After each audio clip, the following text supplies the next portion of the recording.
I'm Addison Howard. I'm Emily York. We won the Denver, Colorado adventure hunt. We're cousins. We're very much cousins. So we knew the hunt was coming. The next day, we're talking on the phone the night before, trying to figure out if there's any kind of plan or strategy that we had. And then you had this great idea. Oh yeah, so my cousin has these fat suits, and so I drove up at like 11 p.m. up to Boulder, which is near us, and got the fat suits. I'm like, why don't we wear fat suits in a blizzard? It'll keep us warm. Yeah, we knew it was going to snow, but we didn't know if it would shut down the entire city. And then sure enough, like it's snowing, and we could see other people from outside would have some trouble with it. And we're ready to go. 9 o'clock hits, and all of a sudden we check. We don't have anything. We get an email saying we're going to delay it. And we're saying, no, come on, we're Denver. We can handle the snow. This is who we are. We can get through this. And then we went to Starbucks. Yeah, so we hung out in Starbucks in our fat suits with like other morning people chilling there. They all had no idea what to do with us. And then all of a sudden we see that everybody else thinks the same thing we do, ready to go. They said, all right, we're back on. So we drove out of Starbucks right away, went to our first clue, we obviously had the list, went straight rock climbing. We basically lived a Colorado life, if you will, condensed into a single 2.5 hour That's time so true, period. Yeah. It was fun. It was a lot a of good fun. time. So one of our challenges was to go to the Denver Children's Museum and to take a video of our favorite exhibit, in front of our favorite exhibit at the museum. But we kind of ran into some problems. Yeah, so first our fat suits were a little scantily clad. So I'm trying to shove my fat suit into like a zip up, and I have like a towel around my waist trying to like cover up for the children's museum. Right. So she's outside trying to become more modest, if you will. Yeah. And I run inside trying to negotiate a deal with the front desk to get in real quick without paying for anything. They actually have to call their manager. Said no worries about, I'll pay for it. We're in a race. We got to go quick. They say no, it's not a price issue. You're not allowed in the museum without a child. We don't have any children. Period. No, I legitimately looked around for a child. I'm like, yeah, we were child. thinking about like borrowing a child. That's probably even worse than going in with someone who's not our child. Yeah. And so we ended up finding an exhibit that was like a selfie machine at the front desk. After talking to the manager and a bunch of teams were running in, we're like, do the machine in the very beginning at the front because you can't go in. And so we were lucky to kind of be one of the first ones there to figure that out. So we were at our final clue. We had just finished it. Museum of Miniature Dolls and Toys. It was a really weird museum. It's cool though. And so we're waiting in the car. We had submitted to you guys to like review all our submissions. And it was so nerve-wracking because we had to wait for probably a good 10 minutes. And all these other teams were like running in and out of this museum. And for all we know, it's their last clue too. So I thought I was gonna have a heart attack. I'm like, I've never been under this much like stress and anxiety, just like waiting and excitement. Yeah.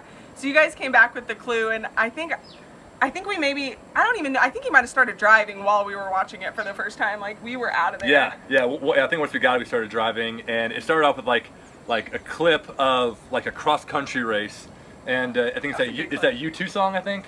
I want to run, I want to hide. I forget what it is. I think it's U2. And then anyways, it said, basically better run, and then it zoomed in on the Bluffs Regional Park, or Bluffs Regional Nature Center, and then it zoomed in on the sign, then on a map, and then this big, broad, almost panoramic scan of the overlook, and then it zoomed in on a big X where the treasure was dug up.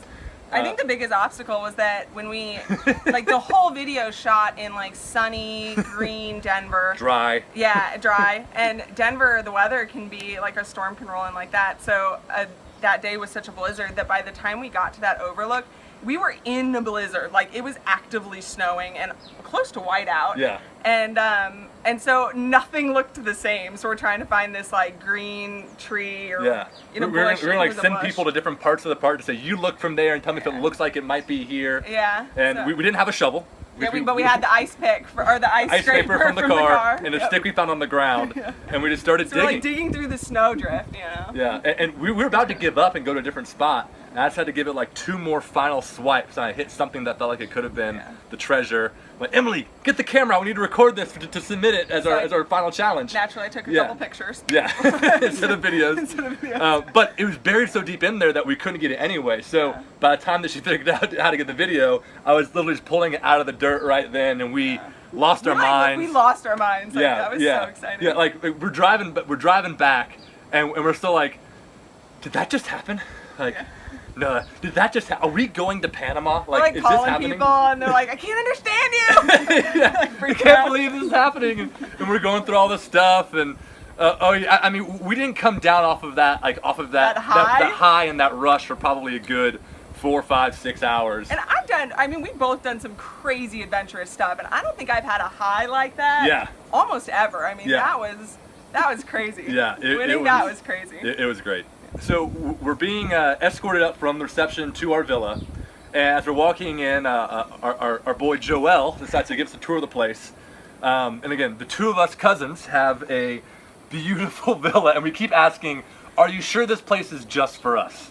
Are you sure there's not other people in there? You know, because we've been on family vacations where you have people sleeping on floors and couches, and like there's like master 3-bed, 3-bath. I thought for sure there were going to be like 2 teams per villa or something like that. Yeah, like, we have our own infinity pool. Yeah, this is bananas. and like the view is insane. I sent pictures of that view to people, and it's like unreal. Yeah. On the way to the villa on our first day, we didn't before we even got here.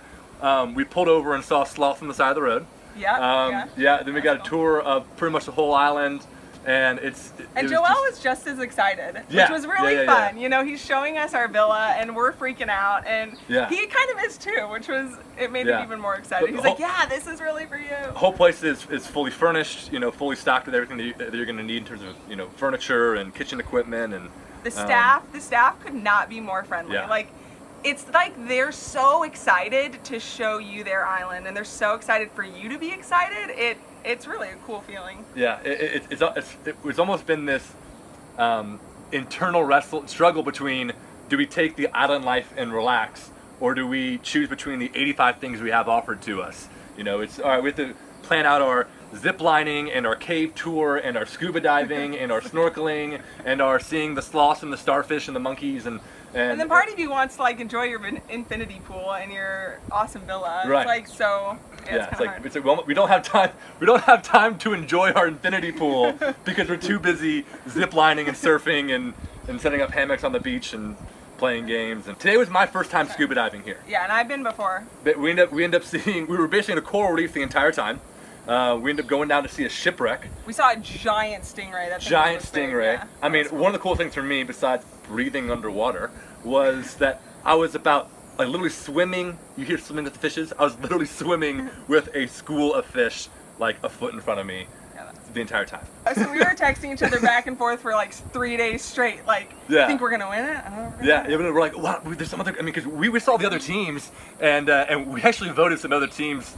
I don't know if it's higher than us or as high as us. We voted. We voted them. We actually voted Salt Lake as a 5. We voted you guys the highest. All we knew is, I don't know if they told us Wednesday at 5, it's coming out on Wednesday. Yeah. And you had a patient that day.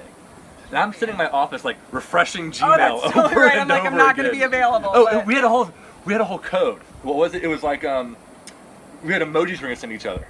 Oh, we did. What was it? We did was like the crying emoji. Oh, the crying emoji. Like, we didn't get it. Or a really excited Will Ferrell gif if it was. The gift from Elf. We basically had like a system where if we win it, I'm gonna give you like a super excited like text. If we lose, I'm just gonna give you like a thumbs down or something like that. Because I think I was like gonna try to like check my phone. I know. So we get the email. I mean, I'm like double checking and making sure. No, wait, that's us on the email. We won free flights to Panama. We won a week stay at Panama.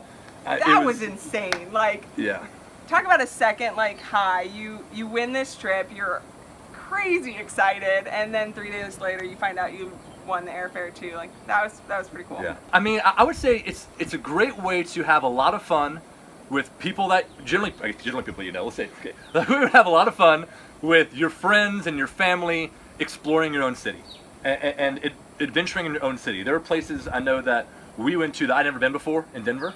There are times that we had to kind of leave all of our dignity. That's the best word for it. Dignity at the car as we're making fools of ourselves on the biggest thoroughfare in downtown Denver. That's the best part, though. Like, the British are coming. The British are coming. The British are coming. I laughed so hard during Adventure Hunt just at the stuff we had to do and like the reactions of people to us. I mean, we were in fat suits, so we're running around Denver in a blizzard in fat suits. I mean, really, Adventure Hunt is a great combination of adventure, creativity, fun, exploration, laughter. I mean, just challenge. There's everything that you kind of want condensed into like an exciting 3-hour event is there.